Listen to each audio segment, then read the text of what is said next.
Mesdames, Mesdemoiselles, Messieurs, bonjour. Très bon réveil à vous tous. Merci de nous retrouver. Chaque matinée, nous sommes avec vous pour vous accompagner jusqu'à 10h du matin. Vous avez pris le pli de nous retrouver à travers des programmes et surtout des thématiques tout à fait intéressantes. Nous allons commencer avec l'environnement. Hamid Belkacem sera parmi nous pour nous parler de la Journée mondiale des coopératives. Comment venir en aide, bien entendu, équitablement, surtout avec des systèmes et surtout des innovations dans le domaine, bien sûr, de l'équilibre et surtout du développement éco-responsable. C'est très important de citer donc toutes ces thématiques pour venir en aide aux plus pauvres. Nous allons également aussi ouvrir une page avec les startups. Ça revient bien sûr. Une autre édition, cette fois-ci, Startup Challenge 2020 revient avec bien entendu d'autres perspectives et innovations. De très belles innovations de nos jeunes Algériens au niveau donc des entreprises et surtout au niveau des universités qui ont beaucoup d'idées à développer. Nous allons beaucoup en parler ce matin dans notre émission et surtout parler de ces entreprises justement qui voient le jour et qui sont très utiles aujourd'hui. Nous allons également parler aussi côté santé, prise en charge aussi de l'autisme avec bien sûr la présidente de l'association Anit des personnes autistes qui viendra nous parler du confinement et surtout comment garder les enfants autistes à la maison. C'est très difficile, en tout cas elle nous parlera de ce cas et surtout de cette pathologie. Et puis on aura le plaisir de terminer l'émission aussi avec la chorale Naram qui viendra nous parler de leurs activités. C'est une chorale qui a déjà quelques années d'âge et surtout qui est très active à travers leur programme. Nous parlera aussi des festivités qui nous attendent pour ce 5 juillet, la journée donc, de l'indépendance, la journée, et bien sûr cette journée qui est aussi la fête de la jeunesse. Voilà, on n'oublie pas. Et on va commencer tout de suite avec une belle chanson avant de retrouver notre premier invité. Je vous invite à apprécier ces rythmes et surtout cette voix donc, des frères. Donc le groupe Caméléon avec Win Yimshizin.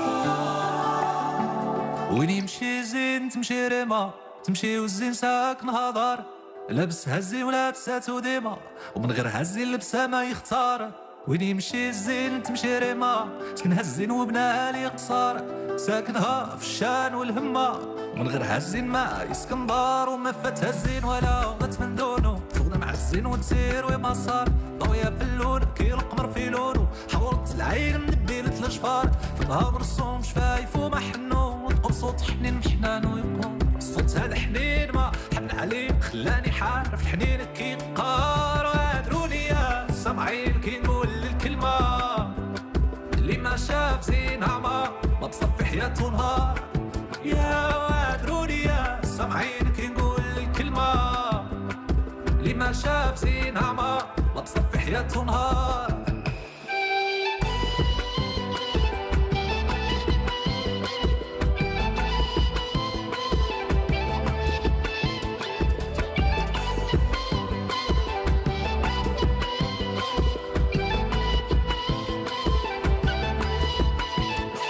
وين يمشي زين تمشي ريما سكنها الزين وبناها لي قصار ساكنها في الشان والهمة من غير هالزين ما يسكن دار وما فاتها الزين ولا غدت من دونو تغنى مع الزين وتسير وما صار ضوية في اللون كي القمر في لونو حورت العين من البيلة الجفار في النهار نصوم شفايف وما حلو نطقب صوت حنين محنان ويقار صوتها الحنين ما حن عليا خلاني حارف حنين كي قار وضياها في الليل كي القمر في ليلو نهار في نهار الشمس طول النهار إلا دخلت دخل النهار في ليلو وإلا خرجت تخرج من الليل نهار وادروني يا سامعين كي نقول الكلمة اللي ما شاف زينها ما بصفي حياته نهار وادروني كي نقول الكلمة اللي ما شاف زينها ما بصفي حياته نهار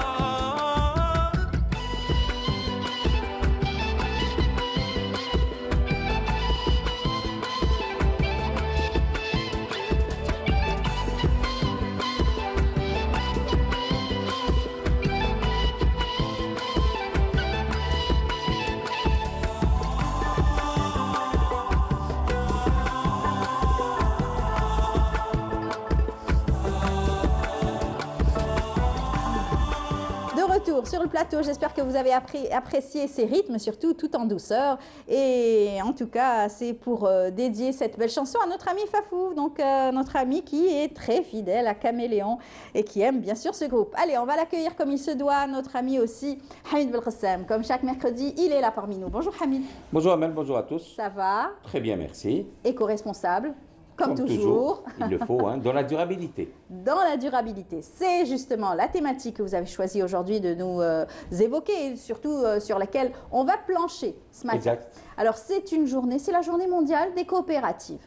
Des coopératives et c'est aussi la journée mondiale contre la pauvreté. Ça se rejoint contre la pauvreté. Oui, mais de manière organisée. Lorsqu'on lutte seul, comme on dit si bien chez nous, donc il faut être à plusieurs, il faut être solidaire pour faire face et vaincre et dépasser ce défi qu'est la pauvreté. Voilà. Et bien entendu, travailler durablement pour essayer donc d'équilibrer les populations entre elles sur tout un territoire. Lorsque l'on parle justement d'environnement, de territoire, d'aménagement du territoire, d'espace, il faut toujours se mettre dans la tête qu'il y a un grand concept, j'allais dire quasi planétaire, qui est parfois appliqué, parfois non, c'est réfléchir globalement et agir localement. Cette journée de lutte contre la pauvreté coïncide avec la journée internationale des coopératives. Pourquoi? D'abord parce qu'il y a eu des objectifs du millénaire en 2000. Beaucoup de pays ont souscrit, l'Algérie aussi, donc il y a des objectifs qui ont été atteints, d'autres pas. Il se trouve que pour ce qui concerne notre pays, l'Algérie, il y a eu une volonté politique, mais parfois mal articulée. Il ne faut surtout pas oublier que l'Algérie, c'est un pays continent, c'est le pays le plus vaste d'Afrique, et faire arriver le développement, ce n'est jamais évident. On a pris parfois des chemins de manière non planifiée, désordonnée. Aujourd'hui, il faut rectifier le tir. On peut parler des grands paramètres, des grands indicateurs en matière de développement humain, les OMD, les objectifs millénaires du développement. Si on doit parler de tout ce qui est infrastructure de base, c'est bon, la santé, c'est bon, l'école, c'est bon. Il y a en quantité, mais ça ne pas en qualité. Si on doit parler de quelque chose qui est très important, si on nous voit aujourd'hui, s'il y a de l'image, c'est qu'il y a de l'électricité. Il se trouve que l'Algérie, c'est un pays qui est branché à l'électricité. Le taux de raccordement à l'énergie électrique dépasse les 98%, qui est l'un des tout premiers au monde, qui dépasse largement des pays comme le Canada. On est sur surtout quand on voit l'électrification au niveau des routes. Des routes, des villages reculés. Mais cela n'est pas durable. Pourquoi? Tout simplement parce qu'à la base, il y a une ressource qui est fossile, qui va tarir à un moment donné à un autre, et donc il faut penser à la durabilité. Au jour d'aujourd'hui, l'Algérie nouvelle se met en place. On en voit pour preuve, il y a un certain nombre de départements ministériels qui ont été créés. L'Algérie peut aujourd'hui se féliciter, s'enorgueillir d'avoir un nouveau département ministériel. C'est le ministère des énergies renouvelables et de la transition énergétique. On va parler beaucoup donc de start-up dans un moment. C'est l'Algérie 2.0 aujourd'hui. Voilà, c'est l'Algérie 2.0. On emboîte le pas, bien sûr, à ces nouvelles technologies et il faut justement. Il le faut. Vous savez, en fait, il faut articuler. L'Algérie a tout pour réussir. C'est vrai, il faut le dire, un peu plus mettre en avant la démocratie participative. L'Algérie, c'est un pays de jeunes. Et ce sont les jeunes qui auront à prendre en main les destinées de notre chère Algérie demain. Il faut les préparer dès aujourd'hui. Et ce qui fait sur ces vastes territoires, il faut implémenter un esprit nouveau, intelligent, durable, économique. Allez, prenons des... On va donner des exemples. Au niveau mondial, il y a eu donc un boom qui a donc apparu il y a quelques années, une quinzaine d'années déjà. Il y a eu pour l'arganier. Ça a été une petite industrie qui a commencé toute petite avec des associations, avec des fondations. Et après, ça s'est industrialisé. Et maintenant, on trouve l'huile d'argan qui fait vraiment son boom un peu partout. Et ça coûte très cher. C'est bien vendu. Et c'est une toute petite entreprise. Il y a eu aussi le quinoa. Voilà, c'est un bel exemple aussi qui a été très bien introduit dans des petits villages. C'était des coopératives et après, ça s'est industrialisé. Il y a des petits exemples comme cela. On a pu voir hier une exploitation d'arganier du côté de Tindouf. Il y a le pistachier de l'Atlas et du Tassili qui gagnerait à être j'allais dire, valorisé. Il y a le figuier de Barbarie qui pourrait être une fabuleuse source de revenus.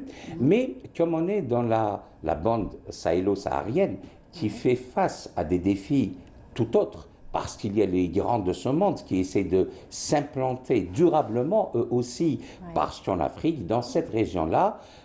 tant de minéraux. Vous savez, il y a les... Très convoités. Quand vous allez juste au sud de l'Algérie, vous allez trouver le Niger, qui est le premier pays en termes de potentiel d'uranium. Lorsqu'on sait que l'uranium, c'est de l'électronucléaire, juste pour la partie civile. L'Algérie, c'est le numéro 3 au monde, parce qu'il y a, dans l'ordre, ce qu'on nous dit, c'est le Niger, l'Australie, ensuite l'Algérie, pour le potentiel minier en matière d'uranium. Lorsque vous voyez le potentiel de terres rares en Afrique, on voit toutes les convoitises de cette partie. Or, cette partie a des atouts. Ce sont des populations très jeunes, des espaces très vastes, des énergies renouvelables que l'on pourrait exploiter, mais surtout des ressources en eau. On oublie assez souvent que dans le sud algérien, il y a le plus grand réservoir d'eau douce souterraine de toute la planète. Il y a le fabuleux intercalaire albien qui fait quelque chose comme 60 000 milliards de mètres cubes d'eau et qui pourrait, s'il est utilisé de manière éco-responsable, participer au renouveau de la région. Vous avez parlé d'un certain nombre de végétaux, c'est bien, mais il faut savoir que dans la région du Haut-Gard, on voit les images, juste en face, c'est quelque chose de fabuleux. C'est le bonjour d'Algérie, y compris. On dit le bonjour parce que le Haut-Gard, vous avez l'un des plus beaux levers et couchers du soleil. Et justement, dans le Haut-Gard, il y a quelque chose de fabuleux, ce qui pourrait constituer la locomotive du développement de toute la région du Sahel, c'est la spiruline. La spiruline, c'est une plante. C'est une algue. C'est une algue qui nécessite, en fait, c'est une sorte de cyanobactérie qui nécessite du soleil et de l'eau. Ça a été expérimenté justement à Tamanrasset. Oui, par ça a donné ses fruits. Le docteur Abdelkader Heri, que nous saluons au passage. Ça a donné ses fruits, mais il faut y aller un peu plus. À un moment donné, il n'y avait pas d'eau. Il y a eu le projet du siècle, rappelez-vous, l'alimentation en eau potable de la ville de Tamanrasset à partir du gisement de Insalat, l'intercalaire albien. Il y a aujourd'hui 1 million de litres d'eau qui arrivent chaque jour que Dieu fait. 1 million de litres par jour, heureusement. Et donc, en superposant les plans de développement, parce que le grand mal de l'Algérie, il faut le dire, c'est qu'on n'arrive pas. Il y a des plans de développement sectorialisés, mais il y a une sorte d'absence de grands chefs d'orchestre capables d'articuler, de superposer tous les plans de développement. Il y a de l'eau, voire aussi, pourquoi pas. Il y a de l'énergie, il y a de l'eau, il y a de la spiruline, il y a des spécialistes sur place, il y a une université à Tamanrasset, et si on arrive à faire la promotion de la spiruline, qui est un complexe polyvitaminé fabuleux, qui pourrait être exporté. Il remplace un beefsteak. Il remplace un beefsteak. Et quand on sait que l'instabilité de la région provient, entre autres, de l'absence de sécurité alimentaire. Moi, je dis que allons-y. Il faut faire le développement de ces régions-là. Il faut que les acteurs... Développer des petites coopératives qui pourraient travailler sur place, in situ, comme on dit, pour pouvoir aussi développer des petites économies qui deviendront grandes ensuite. Pourquoi pas. Créer de l'emploi et de la richesse localement avec les acteurs locaux. Et lorsque l'on sait que si on doit développer, entre autres, la spiruline, on va aller vers la sécurité alimentaire.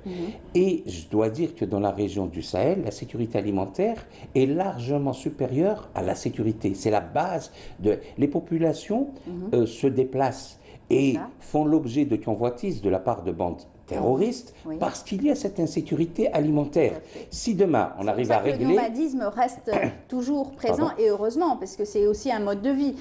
Vous m'avez cité tout à l'heure aussi le GGR qui est donc le groupement génie rural. C'est un groupe très intéressant aussi à pouvoir aussi développer et implanter un peu partout sur le territoire. J'espère qu'on va y aller. On a parlé l'année passée, en 2019, de la relance du barrage vert. Le barrage vert, l'Algérie a été précurseur. On était vraiment très en avance. Il faut savoir que, on ne le dira jamais assez, la plus grande menace planétaire en matière d'environnement, c'est la désertification. Et au jour d'aujourd'hui, cette grande menace impacte l'Algérie. Il y a quelque chose comme 970 communes qui sont impactés directement par la désertification. Et on en parlait il n'y a pas très longtemps, puisque c'était la journée mondiale, tout à fait. Et on disait, justement, la Direction générale des forêts disait que cette année, on ne parle pas que de l'avancée du désert, mais aussi les zones aussi qui ne sont pas boisées, qui peuvent être aussi dans les grandes villes. Vous savez, lorsqu'on parle de désertification, les gens pensaient qu'il y avait une définition peut-être ancienne ou une image. Le désert n'avance pas, il s'installe localement. Vous allez juste sur la plage, sur le littoral, entre Annaba et At-Tarf. La localité s'appelle Ash-Shat. Il y a un fabuleux cordon dunaire. Et bien ce cordon dunaire s'avance et avance de la plage vers l'intérieur des terres. Le désert s'installe parce qu'il y a exploitation abusive du couvert végétal. Lorsqu'on dégrade le couvert végétal, le désert s'installe localement. Donc on peut avoir un désert pied dans l'eau. On a des bouts, des hectares désertifiés juste à côté, au niveau de la wilaya de Bouira, parce que vous avez des feux de forêt, et lorsqu'il y a feu de forêt, il y a disparition du couvert végétal. Lorsqu'il y a disparition du couvert végétal, les hectares parcourus par le feu, s'ils ne sont pas régénérés, s'ils ne sont pas retravaillés, vous avez localement le désert qui s'installe. On a parlé aussi donc, de ce génie, groupe génie rural qui est très important. Justement, la Direction générale des forêts a fait aussi quelque chose de bien, c'est donc pouvoir donner la possibilité, former des jeunes, des locaux, qui pourraient aussi surveiller les zones reculées et un peu partout sur le territoire. Vivre, j'allais dire, de son gagne-pain, de sa passion. Encore une fois, réfléchir globalement au niveau national et agir localement au niveau de l'APC. C'est quoi le groupement de génie rural? Ce sont des experts, mais avec une main-d'œuvre locale, notamment dans les massifs montagneux. On va planter des arbres, mais pas que planter des arbres pour l'écologie, j'allais dire, entre guillemets, permettez-moi l'expression, bête et méchante. Non, du tout. Il faudrait planter des arbres, c'est ça le génie rural, c'est que dans ce génie, il y a d'une bonne volonté. Associer les populations riveraines pour faire en sorte de trouver leur gagne-pain, donc créer de l'emploi à travers les GGR, mais avoir de la richesse. Entretenir des petits vergers, même dans des régions assez hautes et lointaines. C'est le premier maillon de la chaîne. Si on arrive à planter des arbres, si on arrive à faire de l'arboriculture, ça veut dire qu'on va, restaurer les sols qui sont parfois dus à l'érosion et qui font envaser les barrages. Donc restaurer les sols, créer de la richesse en ayant de l'arboriculture, avoir du commerce, un peu plus tard trouver des petites PME pour faire dans l'agro-industrie, la transformation agricole, des petits entrepôts frigorifiques, faire parvenir... Des intercalaires aussi, l'agriculture intercalaire aussi, qui se fait très bien en montagne, qui a très bien réussi. Avoir des petits cheptels, parce qu'on le sait, la chèvre est un élément indispensable dans le processus de préservation des massifs forestiers. Et mais la chèvre a besoin d'un accompagnement pour voir à quel moment on doit lâcher quelques brebis, quelques chèvres, pour pouvoir faire du désherbage suffisamment à l'avance avant la campagne de lutte contre les feux de forêt. Donc, en fait, travailler de manière symbiotique avec tous les acteurs pour arriver au développement. Et tout cela, lutter contre la pauvreté, c'est justement intercaler et de manière symbiotique tous les projets de développement. Au jour d'aujourd'hui, vous avez le ministère des Ressources en eau qui travaille de son côté, les forêts de leur côté, les énergies renouvelables. À un moment donné, il faudrait dire basta, qu'il y a un vrai chef d'orchestre pour dire non, on doit aller vers des projets intégrés. Et je pense que incessamment sous peu, on va reparler d'un organe de coordination du barrage vert. Il faut être très fier du barrage vert. Oui, et ça engendrerait donc de l'emploi, ça créerait de l'emploi aussi pour peut-être les régions avoisinantes. Oui, mais dans le premier bois, l'entretien, etc. D'abord, le bois est une industrie. Donc, on pourrait penser au bois de coupe, créer une industrie. Deuxièmement, vous savez, le barrage vert s'étend sur quelque chose comme 1700 km de long sur une profondeur entre 20 et parfois 400 km. C'est la plus grande barrière naturelle au monde. Sauf qu'il faut continuer ce projet, le repenser, le revisiter de manière scientifique, parce qu'on avait utilisé la monoculture et avec la chenille processionnaire. Du pain. Dommage. Mais bon, il y a des jeunes, il y a de la volonté. Il y a une partie dont on a très rarement parlé. Dans le barrage vert, il y avait le projet de création de 400 villages. Oui. Ce sont des lieux de vie et les villages vont, je l'espère, devoir vivre et produire de la richesse à partir du barrage vert. Si c'était le cas, il faut injecter de l'espoir chez l'Algérien. Les jeunes, il faut que les jeunes puissent... Souvent, quand vous avez, y compris sur ce plateau, des gens qui disent oui, on n'a pas de... Il y a absence de local, il y a les industriels parlent d'absence de... On ne peut pas, on doit s'interdire de parler d'absence de foncier dans le pays le plus vaste d'Afrique. Exactement. On n'a pas le droit. Oui. Oui, voilà. En tout cas, ce sont de beaux exemples que vous avez cités là pour pouvoir aussi donner à réfléchir à ces jeunes qui veulent s'implanter dans des régions reculées et surtout trouver des solutions. C'est ça le plus important. Trouver des solutions rapides, écologiques et durables. Vous avez l'accompagnement de tout ce qui est énergie renouvelable qui se met en place. Et lorsque vous avez le fabuleux réservoir d'eau sous le sud algérien, vous avez le potentiel solaire qui est l'un des plus élevés au monde. Vous avez l'espace, vous avez l'énergie, vous avez l'eau. Et il y a la vie. Et tant qu'il y a tout cela, il y a de l'espoir. Juste à titre d'exemple, on parle souvent des manatiq, les zones d'ombre, c'est vrai. Mais lorsque vous voyez, je m'adresse à tout le monde, mais très sincèrement, une commune qui a évolué petit à petit, Bourj Baji Mokhtar, qui est très reculée dans la wilaya d'Adarar, qui est passée d'APC à très lointaine, mais lorsque l'on sait que le territoire de cet APC, devenu aujourd'hui wilaya déléguée, est de 120 000 km. Et lorsqu'on voit un pays comme le Liban, qui ne fait que 10 000 km², une APC, celle de Bourj Baji Mokhtar, fait 12 fois la superficie totale du Liban. C'est quand même immense. C'est énorme. Donc il y a du potentiel. Qu'on arrête de dire, il n'y a pas, il y a un problème de foncier. Il n'y a pas de problème foncier. Il faut travailler. Il y a de l'eau, il y a de l'espace, il y a de l'énergie. Donc il y a forcément de l'espoir. Voilà. Merci beaucoup. Merci à vous. Hamid, c'est toujours passionnant donc, de parler d'écologie avec vous et de surtout trouver comme ça des solutions. Surtout marquer aussi les dates comme aujourd'hui, la journée mondiale des coopératives. Ça a été aussi l'exemple à donner à travers nos coopératives aussi. Merci. Merci à vous. À très bientôt. À très Mercredi prochain, Inch'Allah, pourquoi pas. Et puis on continue avec justement des startups et des savoir-faire, des idées innovantes à travers donc ce sujet donc, de Majid Benrassi.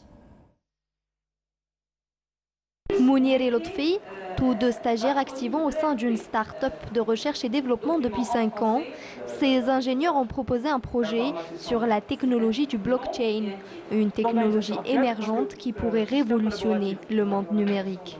La technologie de blockchain, c'est vraiment quelque chose de nouveau et qui va révolutionner le monde comme l'a fait Internet auparavant.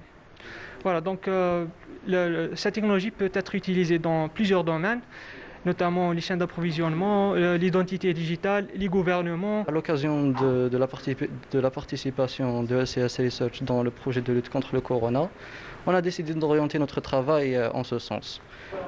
Par leurs travaux de recherche, ces jeunes ont également contribué à la lutte contre la Covid-19 par la création de 2 applications fortement exploitées par le ministère de la Santé. Aujourd'hui, donc, on a pu mettre en place un système donc, basé blockchain donc, qui pourra permettre une interopérabilité avec plusieurs types d'institutions hétérogènes, donc, que ce soit à caractère gouvernemental ou bien à caractère commercial ou industriel. On a toujours reproché à l'université qu'il y ait beaucoup de soutenance, de mémoire qui reste dans les tiroirs et qui reste donc... Alors là, on est en train d'essayer d'orienter un peu les sujets et d'essayer aussi de faire le lien avec le secteur socio-économique pour que nous puissions produire des travaux qui seront de plus en plus utiles à la société. Un master appliqué dans le secteur socio-économique a permis à ces 2 jeunes ingénieurs d'être recrutés immédiatement dans la start-up qui les a encadrés. De retour sur le plateau et là tout de suite vous avez pu voir un sujet sur justement des porteurs de projets à l'université de Babzouar, un sujet de Amina Saïdi. Dans un moment nous allons retrouver le sujet de Majid Benrassi pour parler aussi donc d'autres startups. Mais avant on va parler donc de santé, surtout santé des enfants autistes. Pour en parler, nous avons avec nous Madame Lila Wali. Bonjour. Bonjour Bienvenue Madame. parmi nous. Merci pour l'invitation. Vous êtes donc la présidente présidente de l'association nationale Autisme Algérie. Voilà, c'est ça. Vous êtes une combattante, hein. Vous êtes souvent venue sur notre plateau pour parler et surtout défendre les idées et surtout défendre la voix de ces enfants. Exactement. Alors d'habitude, comme je vous l'ai dit, vous êtes toujours en bleu, toujours au combat, à la journée bien sûr de l'autisme. Aujourd'hui, vous avez une autre couleur. D'accord, c'est aussi une couleur d'espoir et de gaieté. On essaye de garder l'espoir nonobstant tous les obstacles, tous les problèmes, et on essaye toujours de rester optimiste. On n'a pas le choix aussi, hein. Oui, on le fait pour nos enfants. Exactement. Et bien entendu, aujourd'hui, on vit une crise sanitaire assez particulière. Oui. Ça a accentué peut-être la difficulté de la prise en charge donc, de ces enfants, de ces jeunes aussi qui deviennent plus âgés, avec une pathologie aussi qui est donc, on ne le classe pas comme handicap, l'autisme, aujourd'hui. C'est une difficulté, on va dire, c'est une particularité, c'est un trouble neurodéveloppemental. Donc, du coup, c'est une attitude, hein, en quelque sorte. On ne peut pas le cataloguer, on ne peut pas prendre en charge. En général, c'est du cas par cas. Chaque enfant est différent. Tout à fait. Tout comme l'autisme, on ne parle plus d'autisme au singulier, mais au pluriel. Nous avons participé, par exemple, en septembre 2019, au Congrès international sur l'autisme dans le cadre de la Commission nationale de l'autisme qui a été installée en 2016 en Algérie pour la préparation du plan Autisme 1 et qui n'a malheureusement toujours pas vu le jour. Nous avions participé à ce congrès international à Nice en France et de par les interventions, nous avons compris qu'on parle toujours d'autisme au pluriel et c'est du cas par cas comme vous venez de dire. Donc moi, mon combat, je n'ai pas le choix. Je suis maman d'un enfant autiste et je me sens maman de tous les enfants autistes en Algérie. On l'a bien vu, on vous a suivi plusieurs fois, on vous a vu à l'œuvre et surtout comment est-ce que vous menez très énergique le combat sur le terrain pour défendre justement ces attitudes et surtout cette stigmatisation donc, de la société qui est difficile à vivre aussi au quotidien. Absolument. Mais ce qu'il faut aussi dire, c'est qu'en ce moment, le confinement a fait que ça a été encore plus difficile. Exactement. Très difficile pour plusieurs enfants parce que j'entends parler ces temps-ci à travers les réseaux sociaux, etc., de confinement des enfants autistes. Il y a des familles qui disent dans tous les cas, nos enfants ont toujours été confinés parce qu'il y a deux sortes d'enfants. Il y a des enfants qui malheureusement vivent le confinement depuis toujours. C'est ça. Mais aussi, il y a aussi des enfants qui avaient quand même des activités, plusieurs activités. Dans les enfants de l'association, nous avons plusieurs activités, des sorties pour les familles. Monsieur Hamid Belkissam nous a toujours accueillis dans son association Récif. La première balade en mer qu'on avait tenté, je dis bien tenté parce qu'on avait vraiment la peur au ventre de faire sortir des enfants autistes en mer. Et grande fut notre surprise lorsque nous avons vu comment les enfants ont réagi. On avait un enfant qui s'était levé, qui a ouvert les bras comme pour ça. Pour la première fois, c'était la première fois qu'il voit il y avait une réaction de la mer très positive. Oui, ce sont des enfants très reclus, ils ont besoin d'être dans leur univers proche. C'est-à-dire reconnaître toujours les mêmes personnes, travailler toujours avec les mêmes personnes. Le rituel, ce sont des enfants qui ont des rituels bien précis. Justement, ce sont ces enfants-là qui souffrent plus de ce confinement. Si je vous dis qu'il y a des enfants et des familles qui vivent ce confinement, mais il ne faut sûrement pas comparer le confinement sanitaire qui est nécessaire, préventif, d'ordre préventif, une nécessité pour la survie, on va dire, pour la santé, pour tout ça, et un confinement qui a été en quelque sorte obligé, qui a été en quelque sorte une ségrégation sociale, beaucoup plus une stigmatisation et une exclusion sociale de part et d'autre. Parce qu'en ce moment, ce qu'on a constaté, c'est en quelque sorte une guerre contre les mentalités. Parce que c'est la société qui a fait en sorte de rejeter ces enfants-là. Le manque aussi d'espace de prise en charge qui a fait qu'il y a beaucoup d'enfants qui sont malheureusement chez eux sans aucune prise en charge. Ouais. Parce que quand on parle d'autisme en Algérie, on ne doit pas citer que les grandes villes. On doit aussi penser à ces gens-là qui habitent le fin fond de l'Algérie et qui n'ont même pas d'orthophoniste disponible, même pas de psychologue disponible pour l'orientation, ne serait-ce pour la prise en charge de la maman ou l'enseignement et l'éducation de cet enfant-là. Donc, on pour ne le peut pas... faire, ne serait-ce qu'à domicile, prendre cet Absolument. enfant à domicile pour le prendre en charge. Et Dieu sait comme ça donne des résultats. Absolument, on est plein dedans. On est en train de voir que, par exemple, nous avons toujours eu une stratégie dans l'association, c'est que quand on avait créé cette association, nous sommes à la base à 98% des parents d'enfants autistes et le petit pourcentage qui reste, ce sont des bénévoles professionnels qui viennent nous donner un coup de main. C'est des professionnels qui ont cru en notre cause et qui viennent nous assister parce qu'à la base, ce sont les professionnels qui prenaient en charge nos enfants, qui nous ont demandé de nous fédérer et de créer une association de parents parce que de par le monde, ce sont les associations de parents, mais lorsqu'on trouve aussi une écoute, une bonne orientation, une prise en charge de la part des décideurs. J'en connais beaucoup des personnes et des mamans surtout qui, par le fait donc de prendre en charge leurs enfants autistes, sont devenus eux-mêmes des professionnels. On a été formés, madame. Oui. On a été formés et la stratégie de l'association. Des conférences, etc. Absolument. Et la stratégie de l'association a été que on avait deux objectifs majeurs, à savoir informer, parce que les gens ne connaissaient pas l'autisme et donc quand quelqu'un ne connaît pas quelque chose, il la fuit tout simplement. C'est très naturel. Hein. C'est un réflexe. C'est un réflexe humain très naturel. Donc du coup, on a essayé de sensibiliser, d'informer. On est même descendu à la Grande Poste. On s'est dit, on va parler au grand public. On avait formé des étudiants en médecine avec nous qui nous ont aidés dans l'opération où on était restés toute la journée. On avait des professionnels de partenaires de la CNAS. Aussi, on avait des professionnels, des Algériens, des Franco-Algériens qui étaient venus.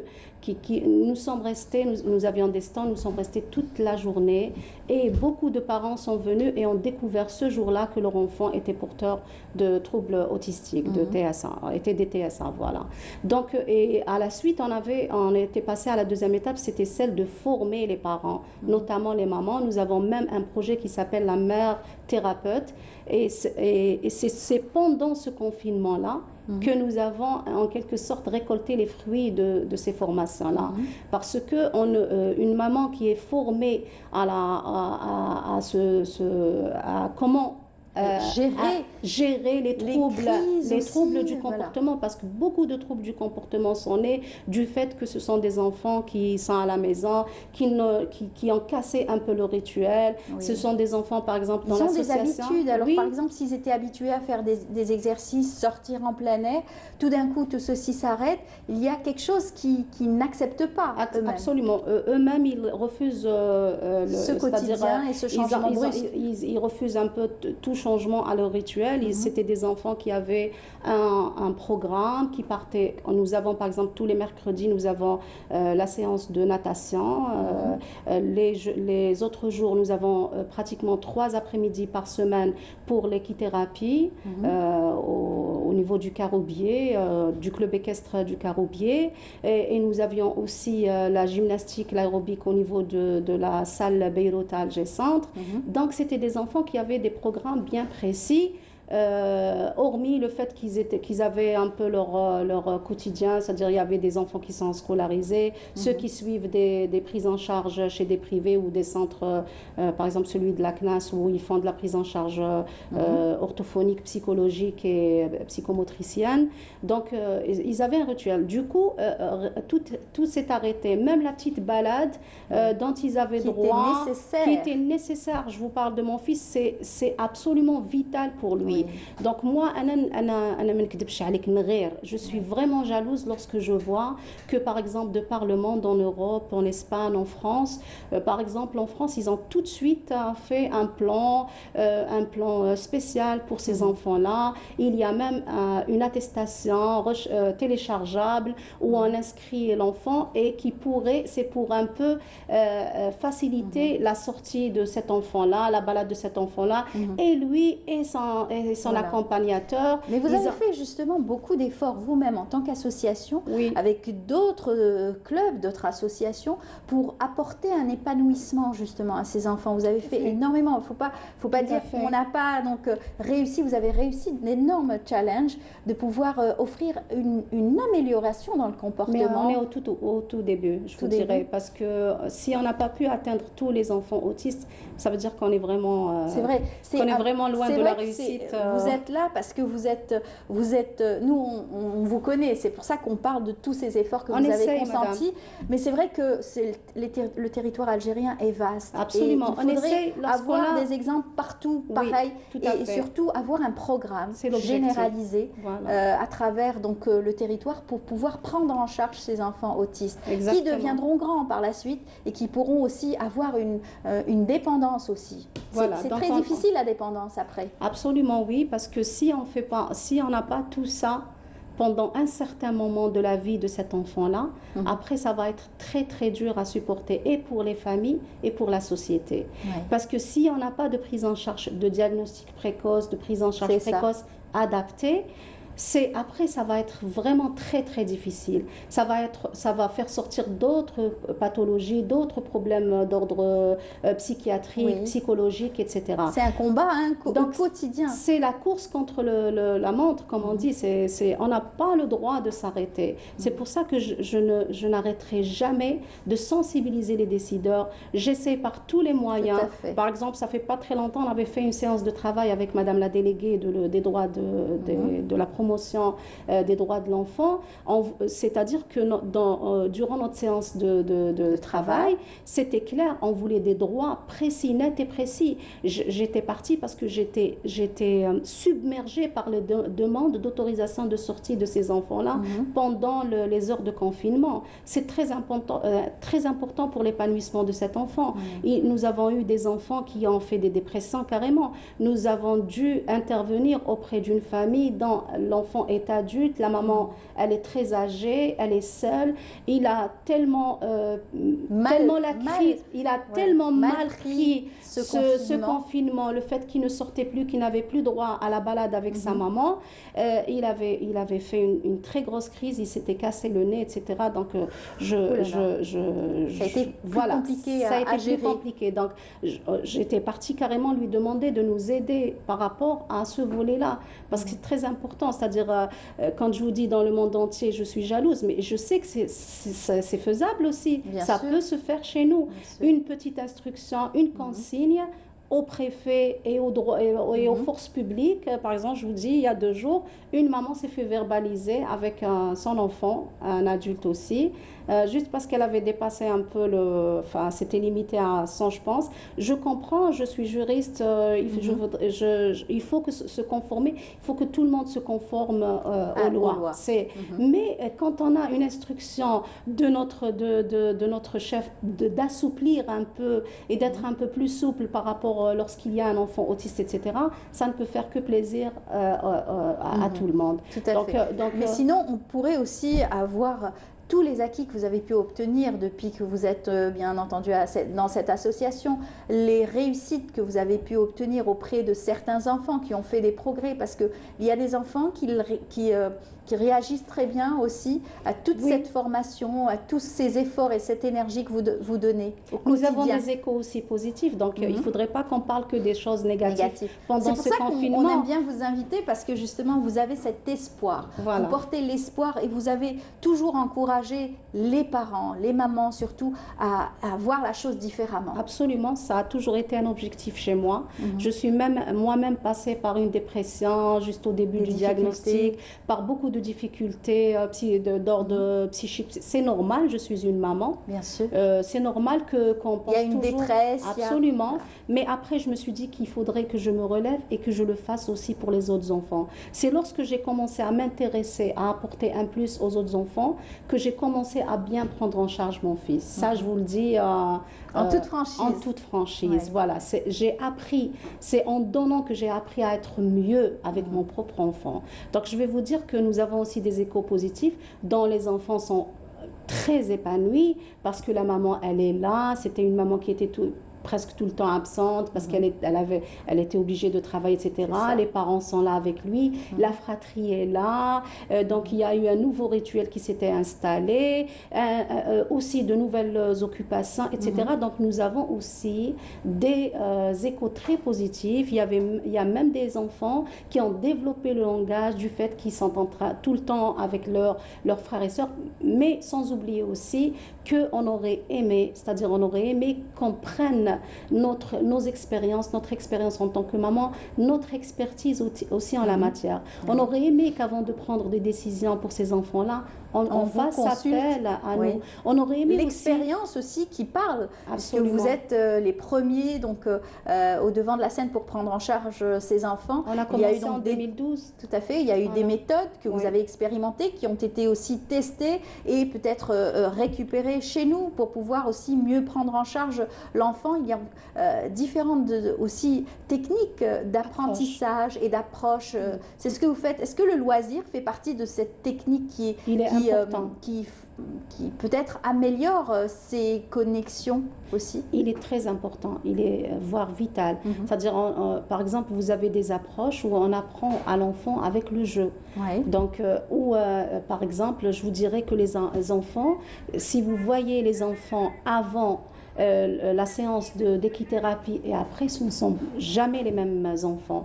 Je me rappellerai toujours d'une maman qui m'avait dit, elle avait vu la photo de son enfant, je lui avais d'abord demandé la permission de la mettre parce que c'était un enfant qui était très agité, qui a toujours été un peu sur la défensive, agressif. Hyperactif. On va dire, pas agressif, mais qui était un peu très agité. Et quand je l'ai vu sur le cheval, je ne pouvais pas ne pas immortaliser ce sourire. Donc je l'ai prise en photo, je l'ai envoyée à la maman, je lui dis, est-ce que tu permets, parce que c'est un sourire qui est plein d'espoir. Si cet enfant qu'on connaît très bien, qui est tout le temps dans l'agitation, etc., dès qu'on l'a mis sur le dos de l'animal, il s'est laissé faire, elle m'a dit, c'est la première fois que je vois ce sourire-là. Donc ça ne peut que nous encourager à mieux faire. Mais aussi le courage et la volonté, c'est-à-dire courageux, volontaires, etc. Si on n'a pas une ouïe, si on n'a pas des gens qui nous aident à faire mieux, à faire plus, à faire... En tout cas, j'espère que à travers votre témoignage aujourd'hui, votre message est bien passé et que les personnes vont pouvoir répondre à toutes vos interrogations, vos plaintes. C'est-à-dire que pendant toutes ces mesures de sécurité, etc., le confinement, j'ai constaté, j'avais pris acte qu'ils n'ont jamais fait allusion à nos enfants. C'est-à-dire qu'on aurait aimé que pour chaque procédure, on pense à... Quand je suis jalouse de voir un président de la République le 2 avril sortir avec le ruban bleu et parler aux enfants, c'est-à-dire que même le temps qu'il avait utilisé était un temps assez lent parce qu'il savait qu'il parlait à des autistes et que pour une consigne... Voilà, donc j'espère que j'aimerais qu'on votre appel soit mieux.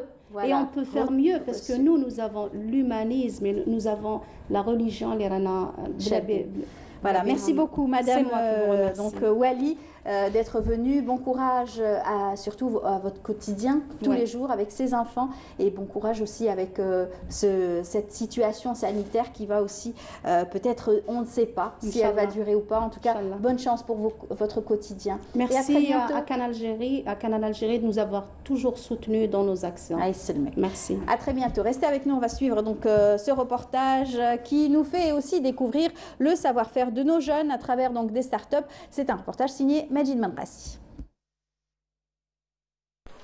Des idées innovantes plein la tête pour des jeunes talents algériens résolument tournés vers une société de la création et du numérique. Leur nombre est impressionnant et ne cesse de croître. Des porteurs de projets sont découverts chaque jour à travers l'ensemble des régions du pays. Des startups naissent tous les jours. Moi, je suis de plus en plus impressionnée par le potentiel de notre jeunesse, ainsi que de la majorité des acteurs du numérique, de l'écosystème algérien, de l'innovation, des technologies et de l'entrepreneuriat. Donc, soit ceux qui sont ici en Algérie ou ceux qui résident à l'étranger et qui n'attendent que juste aider et apporter leur plus apporter un plus à leur pays. Et pour bien faire, il est question aujourd'hui de l'implication de tout un écosystème et l'adapter à la nouvelle conjoncture technologique en constante mutation, tout en apportant des solutions à une société qui se modernise chaque jour un peu plus. Nous avons une jeunesse qui a des idées très innovantes. Maintenant, nous avons un écosystème ou un environnement qui est naissant, qui est en pleine construction. Et nous avons besoin d'accélérer un peu sa construction. En fait, un écosystème, c'est quoi? C'est plusieurs entités de secteurs différents qui doivent collaborer ensemble. Et quand je dis plusieurs entités, ça va de l'université, des centres de recherche, aux entreprises, au secteur financier et jusqu'au secteur gouvernemental. Pour faire bouger les choses dans le domaine de l'innovation et des startups, les jeunes porteurs d'idées eux-mêmes ont lancé un grand challenge. Nous avons rencontré un des organisateurs, Fatah. Il nous en parle. En fait, une compétition qui est devenue un programme qui s'organise cette année sous le parrainage du Premier ministère, du ministère de la micro-entreprise, start-up et de l'économie de la connaissance. Ce programme vise en fait à booster l'émergence d'une nouvelle génération d'entrepreneurs algériens à travers une compétition nationale au niveau de 5 wilayas, le centre Alger, pour l'ouest il y a Oran, pour l'est il y a Constantine, le sud on a choisi Bchar et Ouergla pour faire participer, tout ça c'est pour faire participer le maximum de porteurs de projets ayant des solutions. 650 porteurs de projets sont entrés en compétition, un challenge certes, mais au bout l'accompagnement est plus que nécessaire. Un projet, c'est tout un travail de fond. Alors, tout d'abord, il commence par la détection de besoins ou bien de l'opportunité. Après, la solution. Après, il travaille sur tous les côtés de solution. Alors, toute la faisabilité technique, la faisabilité commerciale, quels sont les clients, quels sont les bénéficiaires directs, quel est l'impact, il est où, en fait, l'aspect durable de ce projet ou bien de cette start-up. Faciliter les procédures réglementaires, créer de l'encadrement légal, etc. On a le potentiel ici qui peut faire ça. Même les gens qui sont là ou ceux qui sont au niveau de l'étranger et tout, qui sont disposés à aider. Moi, je suis confiante. Si on simplifie tout ça, Inch'Allah, l'Algérie deviendra un hub technologique, un hub réellement régional et au-delà de l'Afrique, Inch'Allah. L'accompagnement et la formation des besoins pour assurer la pérennité de la start-up. On va beaucoup parler donc de start-up, justement, avec ces acteurs qui sont là parmi nous, qu'on vient de voir à l'instant dans le reportage. Fatiha Slimani, bonjour. Bonjour, merci pour l'invitation. Merci beaucoup. Vous êtes membre du jury donc, de Algerian Startup Challenge et vous êtes aussi membre actif de l'écosystème numérique ici en Algérie. Oui, alhamdoulilah, merci pour l'invitation. Vous êtes venu avec aussi un jeune Abdel Fattah Harizi. Bonjour. Bonjour, bienvenue. Et merci pour l'invitation. Bienvenue parmi nous. Vous êtes donc aussi l'organisateur de cet événement, deuxième édition. Exactement, la deuxième édition. C'est très important de parler de cette deuxième édition, Startup Challenge, bien entendu, avec aussi dire que vous êtes étudiant, c'est ça? En cinquième année, HEC Alger. Ouais. HEC Alger. Exactement, ouais. Pour dire, voilà, cet événement, il a commencé au niveau de l'école HEC Alger. Ouais. Porté par des étudiants aussi, tout à fait, qui va inviter d'autres étudiants, d'autres énergies, d'autres têtes pensantes à trouver des solutions innovantes. Tout à fait, c'est le but et l'objectif. Ouais. Après la première édition, c'est plus facile d'organiser une deuxième? Ce n'est jamais, on va dire, ce n'est jamais difficile, ce n'est jamais facile, ouais. Pour la simple raison qu'il faut toujours chercher à améliorer le concept, à toucher plus de personnes, à augmenter l'impact. C'est pour cela qu'il y a toujours des challenges dans l'organisation d'événements, la conception de programmes, on va dire, pour qu'ils soient efficaces et qu'ils permettent à un maximum de jeunes Algériens de concrétiser leurs projets, d'aller, c'est-à-dire vers le consommateur et satisfaire leurs besoins. Voilà, et de trouver des solutions urgentes. Et ça, on ne peut pas le faire si cet univers et cet écosystème numérique n'étaient pas présents. Alors, on va beaucoup parler de cela. Je pense que le confinement a donné des idées à beaucoup de personnes, travailler sur des situations, ça travailler sur des situations d'urgence et trouver des solutions rapides. Oui, bien sûr. Je crois que tout le monde est convaincu maintenant que cette pandémie, c'est vrai qu'elle a créé des malheurs, beaucoup de morts, beaucoup de pertes d'emplois, etc. Elle a engendré une crise tridimensionnelle, une crise sociale, une crise économique, sanitaire et tout. Mais d'un autre côté, donc, elle a permis de booster, de développer l'écosystème et de surtout tout ce qui est secteur du numérique, de la digitalisation.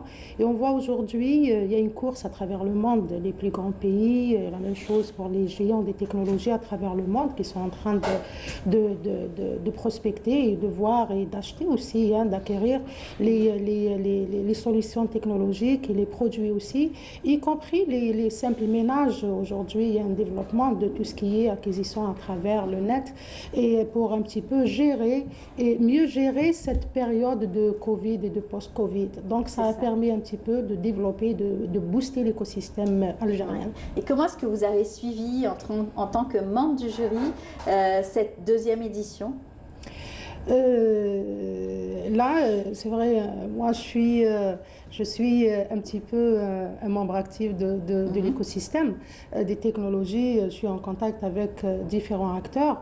Là, ce genre d'événements, donc des hackathons ou là, des compétitions à domaine, tablette, tout ce qui est numérique, etc., c'est vrai que ça apporte un plus à l'écosystème et ça conforte. Maintenant, pour nous, pour notre écosystème, il est important de créer des champions, à l'instar de ce qui se passe un peu partout dans le monde. Des champions niveau incubateur, accélérateur, des champions... Ça booste, voilà, ça booste les autres étudiants, ça leur donnera envie aussi d'essayer. Voilà, ça veut dire que l'écosystème est en train de monter en pyramide et on a des champions qui sont en train de sortir aujourd'hui, en organisateur d'événements. Maintenant, aujourd'hui, il y a les podcasts, il y a les clubs scientifiques et tout. Et là, Startup Challenge s'est positionné en tant qu'acteur important au niveau de l'écosystème algérien, porté par un jeune. Ça pousse aussi le gouvernement à activer, à booster le statut de l'étudiant entrepreneur. Tout à fait. Donc il y a un travail qui se fait déjà. Oui, puisque vous avez mis en service aussi un incubateur. C'est cela, un incubateur vous l'avez mis en place en 2018 déjà. Oui, en tout cas, c'est pas nous qui avons mis en place cet incubateur, c'est Dr Hamid Bakli qui nous a accompagnés par contre dans la première édition et maintenant dans cette édition on l'organise ensemble afin, comme je vous ai dit tout à l'heure, de l'organiser déjà pour rappel à l'échelle nationale au niveau de 5 wilayas. Constantine pour l'Est, pour le Sud il y a Béchar et Ouergla, pour l'Ouest il y a Oran et le Centre il y a Alger. Le choix s'est fait pour justement permettre à tous les jeunes Algériens, qu'ils soient à l'Est, Ouest, Centre ou Sud, de participer et de rencontrer les professionnels qu'on a ramenés à l'image de Madame Slimani. Il y a 5 ou 6 thématiques qui ont été abordées et qui touchent à des secteurs stratégiques en Algérie, comme la supply chain, la logistique. Il y a aussi l'amélioration de prestations de services publics. Il y a l'e-commerce fintech, le tourisme et l'économie verte. Donc il y avait plus de 650 projets participants dans le Algeria Startup Challenge et qui ont été évalués par le comité scientifique afin de sélectionner celles qu'on a fait pitcher 200 startups. Ça a été dur de faire le choix et de sélectionner? Oui, exactement, parce qu'il y avait beaucoup de projets à fort potentiel et c'est pour cela qu'on ne se positionne pas comme étant une compétition, parce que tout projet intéressant, on le prend. Ah bah oui. Donc il n'y a pas de nombre limité de gagnants. Ça reste au niveau universitaire uniquement? Non, du tout pas. C'est ouvert? Ça, exactement. On était au sein de l'université il y a 2 années. Et maintenant, on est sorti pour travailler avec un incubateur, avec tout l'écosystème, justement pour permettre à des salariés, à des gens qui n'ont pas fait d'études, mais qui ont des projets intéressants, de participer, de tout simplement tester bien sûr, leur connaissance, tester aussi leur capacité d'entrepreneuriat aussi. Hein. C'est ça le but. Exactement, c'est ça l'objectif. Et aussi, l'idée derrière l'organisation nationale, c'est aussi d'impliquer tous les acteurs, pratiquement des incubateurs, des institutions étatiques, des entreprises privées, des professionnels, pour créer cette plateforme, on va dire, entre les porteurs de projets et ces acteurs, afin de créer de la synergie et rendre efficace cet accompagnement. L'ONTV aussi, il est en train d'accompagner la compétition parce qu'on va faire un programme télévisé qui touche à la start-up. Je tiens à remercier à cette occasion le directeur général de l'ONTV, M. Bensabban. Donc il y a quand même cet intérêt envers cette compétition parce qu'elle est portée par les jeunes pour les jeunes et on ne se dit pas c'est nous qui avons fait tout ça. Donc c'est tout aussi notre collègue Kamel Sweet qui a toujours encouragé aussi à travers son émission Startup pour recevoir des jeunes start-upers aussi qui donnent des exemples. On l'avait même dans notre émission en tant que rubrique pour parler justement et recevoir toutes ces bonnes idées innovantes. Il y a eu aussi le Corona Hackathon. Tout à fait. Ça en fait, pour rappeler aussi, on allait organiser ces sessions préliminaires sous format présentiel. Oui. Et une fois la pandémie et le coronavirus s'est propagé en Algérie, on est basculé sur le modèle d'organisation virtuelle. Donc, pitché Mendarek pour respecter les mesures sanitaires à partir de la deuxième session d'Oran. Donc c'est pour cette raison qu'on a lancé aussi un autre concours, une autre compétition, un programme qui s'appelle Corona Hackathon afin de chercher des solutions qui répondent à des problématiques liées Covid et post-Covid pour parler de l'économie après le Covid. Et ça, on le fait en partenariat avec un partenaire institutionnel qui est le programme des Nations Unies pour le développement en Algérie. Et donc, l'idée, c'est chercher un projet intéressant qui répond à une problématique maintenant, en ce moment, ou bien après la crise, et qu'on l'accompagne pour concrétiser son projet et la mettre sur le marché algérien au service de citoyens, de l'utilisateur, de consommateur, qu'il soit l'État ou bien le citoyen. Tout à fait. Et bien entendu, vous avez l'aide des professionnels avec vous, des personnes qui ont l'habitude donc de cet écosystème qui est nécessaire pour développer aujourd'hui Algérie 2.0, c'est cela? Oui, bien sûr. L'écosystème algérien a une spécificité. C'est les étrangers, les écosystèmes étrangers qui nous le disent. L'écosystème algérien se développe à l'horizontale. Ça veut dire qu'il prend avec lui, il draine avec lui l'ensemble et beaucoup d'acteurs. On remarque aujourd'hui que ces acteurs-là commencent à devenir de plus en plus matures, de plus en plus mûrs, etc., professionnels. Ils sont en train de s'organiser un petit peu pour apporter un plus parce que finalement, on parle beaucoup, c'est vrai, les derniers temps de start-up et tout, porteurs d'idées, porteurs de projets, mais la start-up n'est qu'un maillon dans toute la chaîne, une longue chaîne de développement, de l'écosystème, des technologies, de l'entrepreneuriat et de l'innovation. Oui. Et là, il y a des organisations qui sont en train de travailler ensemble. Aujourd'hui, il y a des passerelles qui se font entre les uns et les autres et ça permet, j'ai dit, il y a une pyramide qui est en train de monter pour faire sortir des professionnels dans chaque domaine et tout. Et aujourd'hui, le plus important, c'est qu'il y a des acteurs les plus importants, pas par plus importants parce qu'ils le sont, mais parce que c'est eux les décideurs. Les décideurs, c'est eux qui signent les contrats, c'est eux qui donnent les marchés, etc. Aujourd'hui, il y a l'implication du gouvernement, donc qui est un acteur principal, du fait qu'il y a une volonté affichée de M. le Président de la République pour apporter un plus et aider les jeunes, les accompagner et tout, mais surtout les start-up. Nous avons vu, il y a des textes réglementaires qui sont sortis, parce que c'est ça. On a besoin d'encadrer, on a besoin de réglementer ce travail-là. Donc il y a des avantages qui ont été donnés et précisés. Beaucoup d'ouverture, justement. Voilà, donc l'article 66 de la loi des finances pour 2020 a été modifié, la loi des finances complémentaires dernièrement. Et il y a donc un fonds de financement qui est dédié aux startups. Il y a les textes réglementaires de son application, de sa mise en œuvre qui sont en train de se faire maintenant. On peut même créer une start-up de chez soi, carrément. Oui, voilà. Donc, ne pas avoir un local. Donc là c'est une facilitation. Mais il y a d'autres facilitations qui sont importantes pour une durée de 3 années. La start-up, elle est exonérée de payer la TVA, donc de payer la TAP. La taxe sur l'activité professionnelle, l'impôt l'IBS, etc.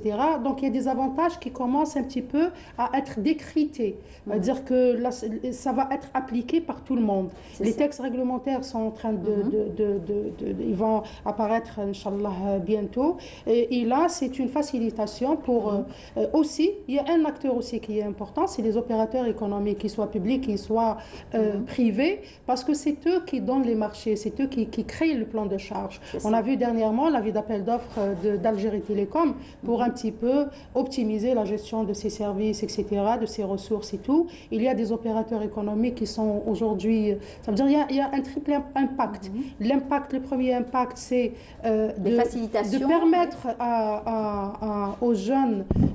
notre jeunesse, elle est innovante. Donc l'innovation et l'entrepreneuriat dans le sang. C'est ce qu'on a compris. Bon, ils sont des niveaux universels parce qu'ils sont en train de côtoyer, ils travaillent directement avec les géants des technologies. Ils occupent des postes importants au niveau mondial, dans les plus grandes institutions internationales. Et aujourd'hui, donc, c'est une occasion, de leur faciliter la tâche à eux-mêmes, de montrer leurs compétences et leur potentiel. Deuxièmement, de permettre aux entreprises, qu'elles soient publiques ou privées, de bénéficier de ces nouvelles technologies pour se développer, pour diminuer les pertes d'IALOM, etc. Et trois, de permettre au gouvernement algérien d'avoir des partenaires économiques pour diversifier, qui vont eux-mêmes diversifier l'économie nationale. Et comme ça se passe, plus de 40% de taux de croissance au niveau des États-Unis, c'est ces startups-là, etc., c'est les entreprises d'innovation. Développer le marché algérien, bien sûr, à l'international, nous avons des startups qui ont commencé à exporter leurs services. Tout à fait. C'est vrai que c'est un peu... comment on appelle ça, donc, aller vers le marché et concurrencer aussi le marché international. Nous avons une start-up Legal Doctrine qui se retrouve aujourd'hui au niveau de 12 pays africains. Et nous avons, je crois qu'ils vont passer bientôt, nous avons l'AMIA qui a déjà exporté ses services à l'étranger. C'est vrai qu'il faudrait qu'il y ait des textes un petit peu pour simplifier l'accompagnement de la Banque d'Algérie, parce que c'est nouveau un petit peu pour eux. Il faudrait vulgariser tout cela pour qu'ils comprennent qu'on peut réellement exporter des services. Donc c'est tout un travail. Donc ça ne reste on peut travailler en ligne. Ce n'est plus virtuel. Et voilà, c'est ce qui est en train de se faire au fur et à mesure. Je sais qu'il y a un travail qui se fait. Inch'Allah, il va y avoir des décisions bientôt au niveau du ministère. Déjà la décision de Monsieur le Président de la République de donner plus de liberté un petit peu et un organigramme au ministre délégué des startups, des incubateurs, etc. C'est important, ça va permettre un petit peu de présenter et donner confiance à cette jeunesse, surtout ces jeunes étudiants qui, pour la plupart, quand ils ont un diplôme en poche, ne savent pas où aller s'adresser, même s'ils sont peut-être un peu plus matures pour pouvoir aussi faire un choix au niveau des universités, au niveau plutôt des entreprises, etc., mais pouvoir les booster et les rendre indépendants.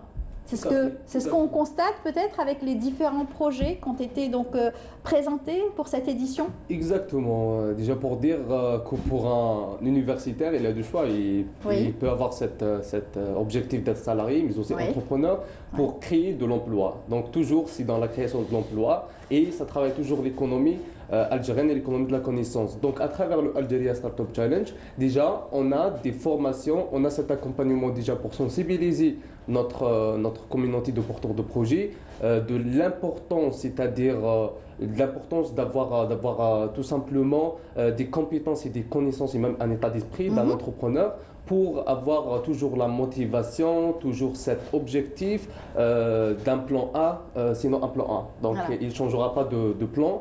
Et aussi, ces porteurs de projets, comme vous avez dit, ils savent ce qu'ils veulent ils savent ce qu'ils veulent, mais ont toujours besoin d'un accompagnement qui ne dépend pas de ces porteurs de projets, comme les lois, les textes. Un porteur de projet, ce n'est pas à lui de mettre sa réglementation. C'est pour cela qu'il doit se concentrer uniquement sur son projet, sur son produit, sa solution, et qu'elle soit tout simplement efficace, faisable et rentable pour lui et pour protéger aussi, quelquefois, ce sont donc des innovations à absolument protéger, inscrire aussi. Exactement, donc c'est un travail d'éducation en quelque sorte de porteur de projet dans ce monde de l'entrepreneuriat pour qu'il sache protéger son idée, pour qu'il sache s'entourer, choisir son équipe, mais aussi voilà, exactement, connaître les institutions exactement qui lui facilitent et qui l'aident dans son parcours d'entrepreneuriat. Parce qu'aujourd'hui, dans ce domaine-là, la concurrence est quand même rude et il faut faire donc attention, protéger ces innovations. Alors vous avez des exemples comme ça à nous donner de challenges intéressants à... On parle de start-up, de start-up. Oui. En fait, on a 45, je vous donne des exemples. Surtout que vous avez cité des thématiques très intéressantes pour cette édition. Tout à fait. On a, dans le cadre de Algeria Startup Challenge, plus de 45 startups qui vont participer à la grande finale, qui sera parrainée et qui est parrainée maintenant par le Premier ministère et par le ministre délégué de la startup, de l'économie de la connaissance. On a ces 45 startups, mais aussi je peux vous parler des startups de Corona Hackathon. Il y a par exemple la start-up As'ifni qui justement permet de mettre en relation les médecins bénévoles, surtout en ce moment de Covid, les médecins bénévoles avec les citoyens pour tous les renseignements et pour lancer des alertes Covid aussi. Et l'idée à terme, c'est aussi de travailler avec les services de protection civile pour des alertes sur des accidents de route, etc. Il y a aussi le projet, par exemple, Payini, qui est justement un paiement électronique, qui peut remplacer en premier lieu, c'est-à-dire le paiement électronique qui sera lancé par la SATIM et par le gouvernement. Il y a une autre solution aussi qui s'appelle C'est-à-dire on ne se déplace pas. Exactement, il y a une solution qui s'appelle Tahfifa. Donc c'est tout simplement de permettre aux citoyens de commander un coiffeur, c'est-à-dire en ligne, qui va se déplacer chez eux et faire le boulot. Oui, quand c'était le confinement, les coiffeurs étaient très difficiles à trouver. Tout à fait, exactement. Donc il y a des idées innovantes, il y a des idées intéressantes et qui ont juste besoin de cet accompagnement qu'on va à notre niveau leur offrir avec nos partenaires, le PNUD, aussi au sein de Cap Cowork, notre incubateur, et de travailler avec tous les acteurs de l'écosystème, qu'ils soient des institutions ou bien des personnes qui ont c'est-à-dire la compétence nécessaire et les connaissances de terrain. Donc ils sont là pour orienter le porteur de projet pour qu'il ne fasse pas les erreurs qui ont été commises, on va dire, par d'autres entrepreneurs avant. Voilà. Et bien sûr, c'est un exemple et surtout donner aussi la possibilité à ces jeunes donc, de s'exprimer à travers leurs idées et de pouvoir aussi les concrétiser à long terme et donc pas s'arrêter au bout de quelques mois ou une année peut-être d'expérience parce qu'ils ont été mal préparés. Justement, ce genre d'événements, de compétition, hackathon, etc. Et aussi l'intervention ce qu'on remarque en Algérie, ce qui est spécifique aussi chez nous, il y a cette complémentarité. Donc, il y a une aide particulière aux jeunes, de tout le monde. Hein. Donc, ça veut dire que... Des entreprises aussi qui viennent aussi faire peut-être à la recherche de profils aussi intéressants. Des entreprises, il y a des opérateurs économiques. Par exemple, l'hôtel Amaraz, le jeune qui a besoin d'une salle ou a besoin, il met à sa disposition gratuitement, il a mis à la disposition de plusieurs jeunes, plusieurs événements gratuitement. Et il prépare le dîner, il prépare les repas, etc. pour tout le monde. Et ça, c'est important parce qu'ils y croient. Donc, il y a beaucoup d'opérateurs qui sont en train de faire ça. Donc, le plus important que cette jeunesse, elle n'attend rien du tout. Elle n'a pas besoin de financement. Ça veut dire, ils n'ont pas besoin d'un prêt bancaire. Ils ont besoin que l'État leur fasse confiance, que l'État prennent le risque avec eux. Donc, dans l'entrepreneuriat, c'est ça. Ce n'est pas un financement et puis je vais rembourser, etc. Et là, ils sont accompagnés et c'est pour ça que j'ai dit que l'écosystème aujourd'hui, il est en train de se développer, il est en train de devenir de plus en plus mûr, mature, etc. Il est en train de s'organiser aussi. Donc, il y a des acteurs du numérique. Aujourd'hui, il y a par exemple le groupement GAN, c'est des opérateurs économiques professionnels qui sont en train de travailler ensemble aujourd'hui. La même chose pour le réseau rallié. Donc, c'est des incubateurs, accélérateurs et aussi beaucoup d'acteurs acteurs du numérique et des experts ici en Algérie, diaspora à l'étranger, etc., qui sont en train de travailler ensemble. Aujourd'hui, ils deviennent un petit peu une force de proposition et d'accompagnement des efforts de l'État. Ils se mettent à la disposition de l'État pour faire des propositions concrètes. Pour accompagner toujours. Voilà, ce n'est plus Kima Kouna Bekri, juste en critique pour critiquer, rien ne nous plaît, mais maintenant, non, on dit directement qu'il y a un article qui crée un problème, il faudrait le compléter avec tel et tel, et donc le réseau rallié, avec l'incubateur Capcowork, etc., fait ce genre de propositions au gouvernement pour dire que voilà ce qu'on propose pour un petit peu développer l'écosystème, etc. Et ça, c'est important. Je voudrais juste parler d'un... On termine avec ça, oui, oui, avec ça. Donc, juste parler un acteur, pour moi, des plus importants, c'est le travail qui est en train de se faire au niveau des clubs scientifiques. Nous avons des clubs scientifiques et on en a reçu pas mal, ils sont brillants. Ah oui, ils sont en train de s'organiser aussi. Ils sont en train de s'organiser. Ils sont branchés à l'international. Ils ont un niveau universel. Ils sont à Hong Kong. Ils sont un petit peu, ils sont aux États-Unis. Ils sont respectés ailleurs. Ils viennent ici. Ils assurent un petit peu le transfert de technologie. Ils assurent aussi, et ils donnent un certain niveau à l'écosystème algérien. Et c'est une vraie pouponnière de leaders, de leadership, d'étudiants entrepreneurs. Et ils n'ont peur de rien du tout. Et ils comprennent, ils ont compris que échouer, ça ne veut pas dire s'arrêter. Échouer, ça veut dire qu'il faudrait se lever, se relever une deuxième fois. Et ils sont en train de créer une ambiance, ils sont en train de donner une plus-value à l'écosystème. En tout cas, vous avez parfaitement très bien illustré aussi aujourd'hui l'univers où baigne toute cette jeunesse algérienne à quelques jours donc, de la fête de la jeunesse. Un exemple. Tout à fait, type. En tout cas, merci beaucoup d'avoir été parmi nous. Merci à vous aussi. Donc, je rappelle Abdel Fattah. On vous dit bonne chance pour cette deuxième édition. Et puis, vous reviendrez avec, bien sûr, les challengers. Inch'Allah. Ouais. Bon courage à vous aussi pour tout ce que vous faites auprès donc, des jeunes start-upers. Merci. Et à très bientôt. Merci à vous pour cette émission. C'est gentil. Eh bien, on va continuer. On va retrouver aussi d'autres jeunes à travers aussi d'autres activités, celle donc de la musique. Celui-ci est un exemple aussi à saluer, un brillant donc violoniste, un jeune violoniste. Il s'appelle Toufir Meziane et donc notre journaliste Leïla Benaïcha l'a rencontré pour nous.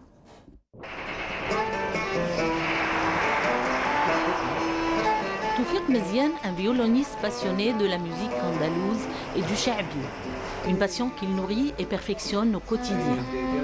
Accompagné de son frère Kamel, chanteur cha'bi, ils entament leur journée par des répétitions des œuvres de grands maîtres. J'aime beaucoup la musique algérienne, beaucoup plus. Je suis musicien et violoniste. J'aime bien cet instrument, le violon. Bon, mais quand j'avais 10 ans, 9 ans, déjà كان عندنا violon أنا في الدار.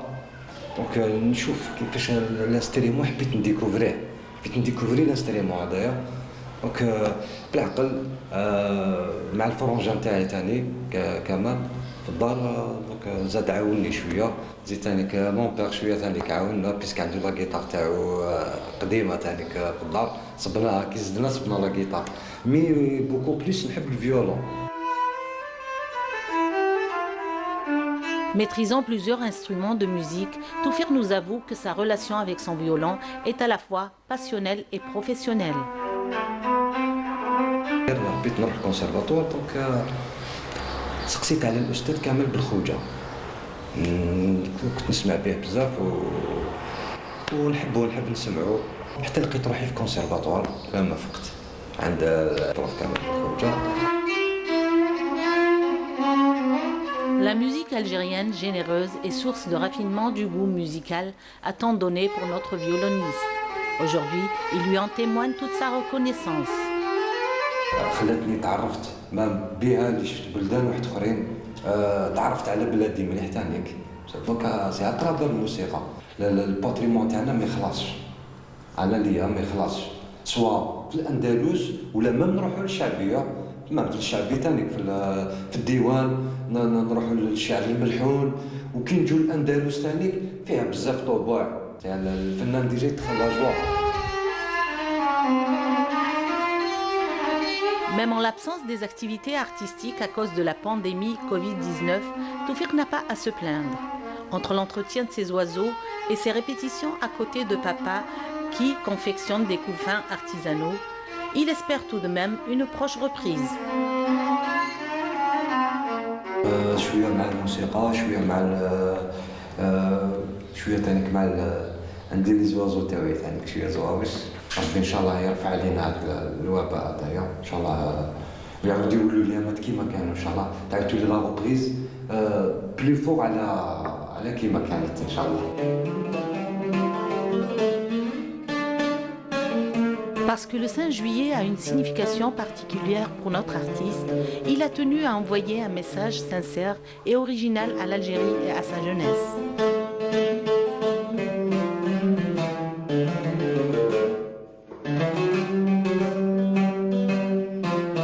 ونتمنوا ان شاء الله الخير للبلاد ان شاء الله يا ربي وفيها خير ان شاء الله راني نشوف بلي ان شاء الله فيها خير. الحمد لله ما بقى الاستعاره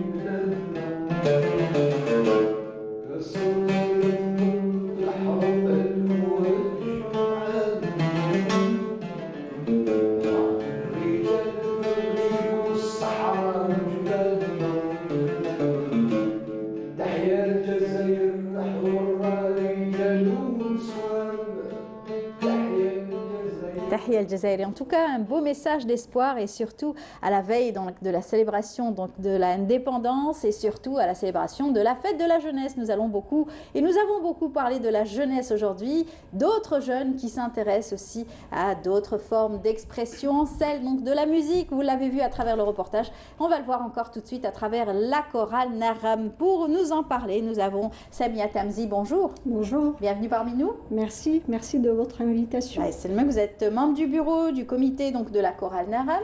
Et je suis choriste aussi. Et vous êtes choriste aussi depuis déjà 2014. Je le revendique. Tout à fait. Mais... Choriste depuis 2014. Oui. C'est ça. Et on va présenter aussi votre autre collègue qui est Dalia Chiban. Bonjour. Bonjour, merci Bienvenue. pour l'invitation. Merci beaucoup. Vous êtes vous aussi choriste, donc membre donc, de la chorale Naram. Ça fait depuis 2017. Voilà, que vous êtes membre donc, de cette chorale qui est une chorale qui est connue à travers le territoire. On l'a souvent invitée, on vous a souvent suivi à travers vos galas et surtout votre impact, bien entendu, très important pour les jeunes. Pour les jeunes. Moi, je vous remercie de m'avoir invité, de nous avoir invités. J'ai envie de vous parler du chant. Parce que nous sommes dans un pays de jeunes. Je vous l'ai dit tout à l'heure que ceux qui sont nés après 1962 constituent 80% de la population. Ceux qui ont moins de 30 ans constituent 50%. Et ceux qui sont qui constituent la population de 0,7 ans constituent près de 10%. Alors, je me suis longtemps intéressée à l'expression artistique en tant que praticienne dans mon domaine. Puisque vous êtes psychologue de formation. Je suis psychologue de formation. Vous êtes entrée dans la chorale justement parce que vous avez cette démarche de travailler avec les jeunes et leur inculquer justement le chant comme thérapie. Je voulais comprendre le fonctionnement de l'enfant et son développement. En qualité de directrice de ma maternelle, il y a quelques années de cela, j'ai constitué un groupe d'enfants pour l'andalou. Oui. Je me suis dit, ce n'est pas possible. Dans notre pays, il manque cet aspect où l'enfant s'exprime autrement que par que par la parole, que par le la jeu. pensée. Je vais dire que nous, les adultes, nous faisons de telle sorte à ce que nos projections soient sur lui. Or, le monde de l'enfant, il est tout à fait autre. C'est vrai. Je me suis intéressée au chant parce que il est à l'origine du langage parlé. Et quelquefois, on a vu des prouesses carrément faites par des enfants par exemple, ou des jeunes qui bégayaient, et en chantant, ça y est, tout s'évade, tout disparaît. Un trouble de la parole aussi. Absolument. Mon expérience en qualité de psychologue, justement, grâce à Madame Jaknoun, qu'elle repose en paix, cette grande dame, cette chanteuse lyrique, m'a laissé un bel héritage, qui est celui d'approcher les enfants à travers le chant. Alors, elle, par exemple, elle recevait des enfants qui avaient des problèmes de concentration, des enfants qui avaient des problèmes de langage, des enfants qui avaient un problème d'instabilité psychomotrice. Tout cela m'a donné à réfléchir par rapport à ma pratique. Oui. Vous avez voulu justement utiliser le chant pour aider les autres à s'exprimer. On va demander peut-être à Dalia aussi comment est-ce que sa démarche aussi l'a menée à la chorale Naram. Alors pour ma part, c'était par amour au chant, la musique. Donc je voulais à tout prix partager ce que j'aime, donc ma passion. Et je me suis retrouvée à Naram. Donc, grâce à ma prof de musique que je salue d'ailleurs, Souhila Wali, qui était avant notre chef de chœur actuellement, Brahim Adel. Donc voilà, j'ai commencé et j'ai trouvé des personnes comme moi qui aimaient la musique. Le chant, mais qui étaient plutôt timides. Il fallait donc un groupe pour pouvoir aussi évaluer aussi ses capacités vocales et pouvoir apprendre. Surtout, c'est aussi les répétitions et apprendre aussi les chants, les textes et bien sûr l'harmonie. Exactement. C'est très important. Et depuis 2017, donc, vous êtes dans la chorale. Vous avez aussi fait plusieurs scènes avec cette chorale. Notamment locale ou nationale. Donc, surtout beaucoup plus à titre bénévole. Donc, citons entre autres récemment le concert pour la paix, donc, qui a eu lieu le 2 janvier 2020, donc, au niveau de la basilique Notre-Dame d'Afrique. Nous avons aussi la cérémonie de remise des diplômes, donc Alger 3, en juillet 2019. Il y a eu aussi un concours national, donc, du chant patriotique au niveau du Palais de la Culture. Donc, auquel la chorale Naram a eu la chance de décrocher le premier prix. Bravo. Merci beaucoup. Et vous avez besoin justement d'un écho, d'une salle qui est une acoustique particulière, parce que vous avez les voix, vous n'avez pas l'accompagnement, vous avez votre chef de chœur qui vous accompagne et vous guide. Exactement. Il faut rappeler que c'est une chorale polyphonique, donc plusieurs voix, mais on fait avec les moyens du bord. Déjà, qu'on a pu avoir un lieu où répéter, c'est déjà génial. Donc, avec la contribution des membres du bureau, donc je cite notamment notre président de la chorale, Zin Labidine Khiyati, on a notre chef de chœur, Brahim Adel, notre vice-président, Islam Belassel, aussi chargé de la communication, Yasmina Beraoui. Voilà, on va vous voir à l'œuvre. Et surtout, écoutez cette belle chorale, puisque vous nous avez ramené donc, un extrait. On y va.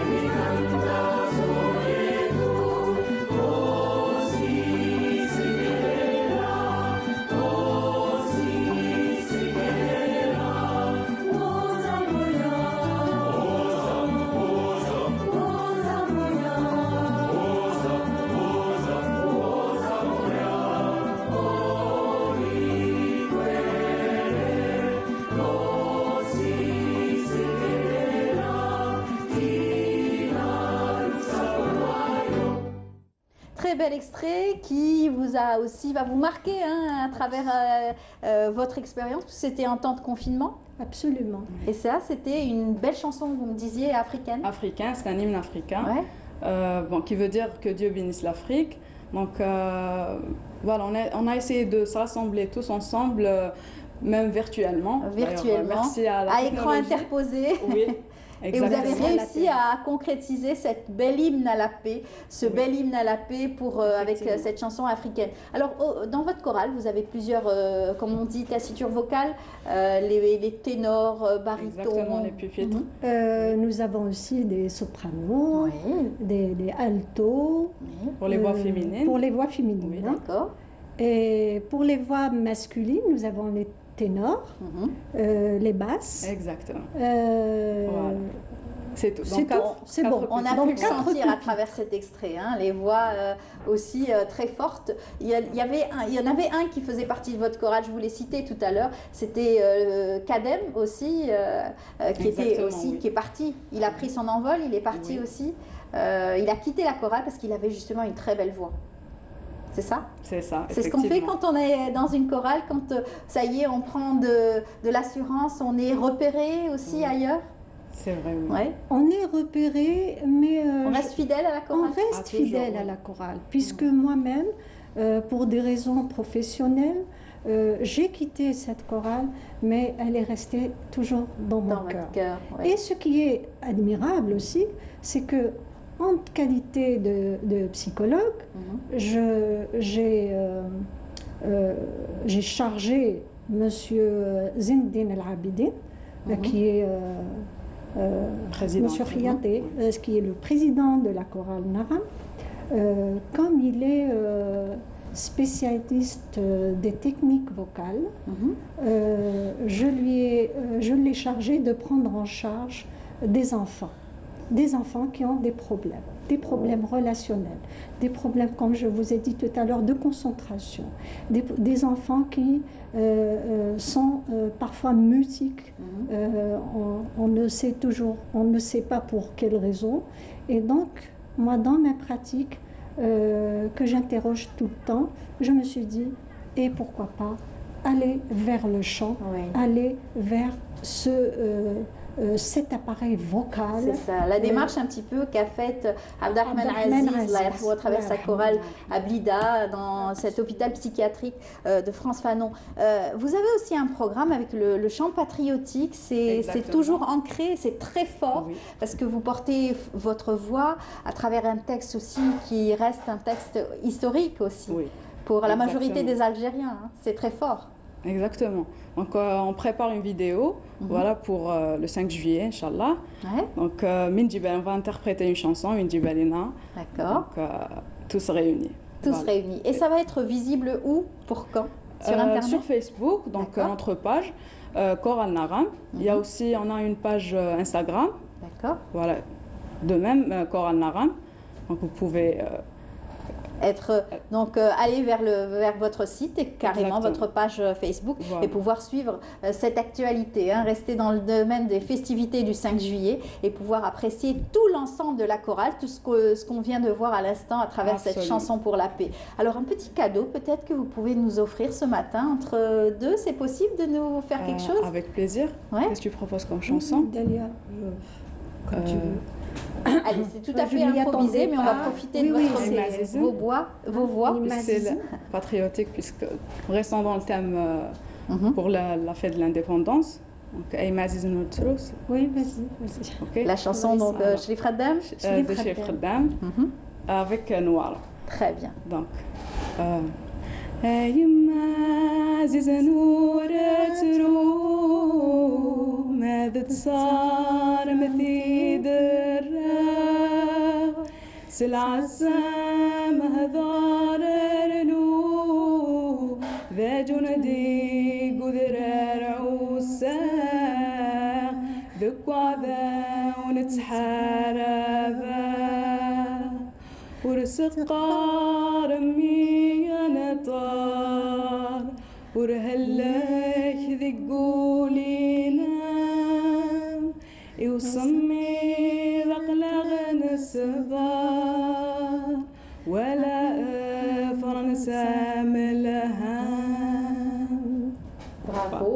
Merci. Deux belles voix. Et comment elles se placent, vos voix, dans l'ensemble de la chorale? C'est quelle? Moi, c'est soprano. Soprano. Et moi, je suis alto. D'accord. Et c'est quoi les différentes gammes, on va dire? Moi, je suis dans l'aigu. Dans les aigus. Moi, je suis dans l'aigu, mais bon, c'est improvisé. Je l'ai suivi. J'ai suivi son timbre, en fait. Très bien. En tout cas, bravo à vous. C'est un plaisir donc de vous recevoir et de parler donc de votre passion. Ça parle du cœur et bien entendu, on aura l'occasion de vous recevoir, j'espère, très bientôt pour un gala, Inch'Allah. Moi, si vous permettez, j'ai toujours ce rêve qui est celui de voir les établissements scolaires équipés d'ateliers de chants andalous, parce que nous avons de chants andalous et de chants universels, parce que nous avons des poètes de chez nous. Et ça aide à l'expression. Absolument. Vous avez Ahmed Serri, vous avez Fadila Dziria, vous avez Mariam Fakay. Eh ben, ça sera peut-être le message passé aujourd'hui. On est arrivé à la fin de l'émission. Merci beaucoup d'avoir été nos invités. Bonne chance. Et puis on vous retrouvera pour le 5 juillet à travers, bien sûr, cette belle chorale que vous allez donner, tout l'ensemble, bien sûr, des membres de la chorale Naram, à travers, bien sûr, cette chanson pour l'indépendance Minji Balina. C'est cela? Allez, on retrouvera bien sûr le site et le Facebook de la chorale Naram. Merci beaucoup de nous avoir suivis. On est arrivé à la fin de l'émission. Excellente journée à vous tous en attendant demain. Donc bonne journée et merci à toute l'équipe. Au revoir.